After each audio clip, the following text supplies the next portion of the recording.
Brooks had set the men into a skirmish line across the road, just past the stream. Hardy was pleased. The young officer was showing initiative. The wagon was stopped short of the stream. Danner sat with the whip in his hand and had not climbed down. From inside the wagon came a low moaning from Coffin. Fever had set in. Hardy worried about his friend, but what had to be done next had to be done, regardless of Coffin's needs. Hardy turned to his corporal. "Jones, climb into the wagon and begin handing the muskets and pistols down. You others, take them from Corporal Jones and fling them deep into that pond. Quick as you can." "Aye," Jones answered, and climbed up. Hardy turned his attention to Danner. "Come down and unhitch the oxen." Brooks came to where Hardy was standing. "Orders, sir." "Return to your men and set 4 on either side of the road to guard our flanks. When these men finish, I will set them to hold the road," Hardy answered. Jones called from the wagon. "That's the lot, sir. You want the powder and shot out? Leave it. Get Sergeant Coffin down and onto an oxen. Tie him on if need be. Then lead the ox to the stream." "Aye, sir," Jones answered, and ducked back into the wagon. "You men, form a line here in the road," Hardy ordered. "Single file.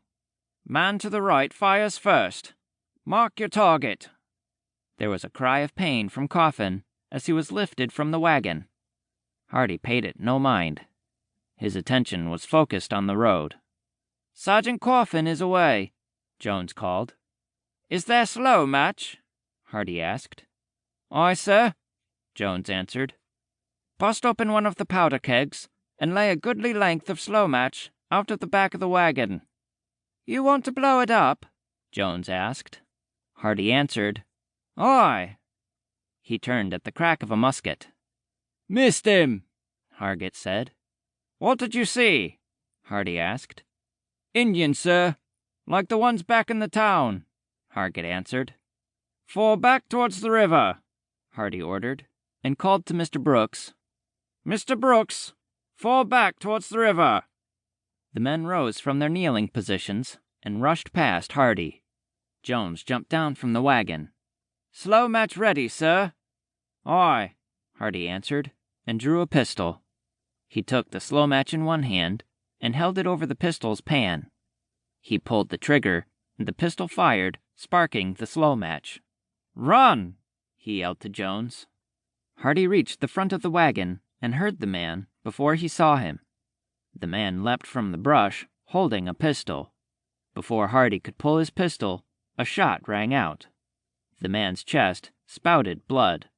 Hardy rushed on and saw smoke wafting from Brooks's pistol. "Down!" Hardy shouted, and dove to the sand. The powder in the wagon exploded in 3 tremendous booms, showering burning wood and iron in all directions. As the debris rained down, Hardy rose up and shouted, "To the river! Run!" The men rose up as one and began running headlong toward the river. Behind came the cracking of several muskets. Balls plucked at coattails and clipped branches from trees. They rounded a bend, and the hail of lead ceased. To keep listening to this audiobook, I've left you a link in the description so you can do it, at no cost thanks to Audible's 30-day free trial.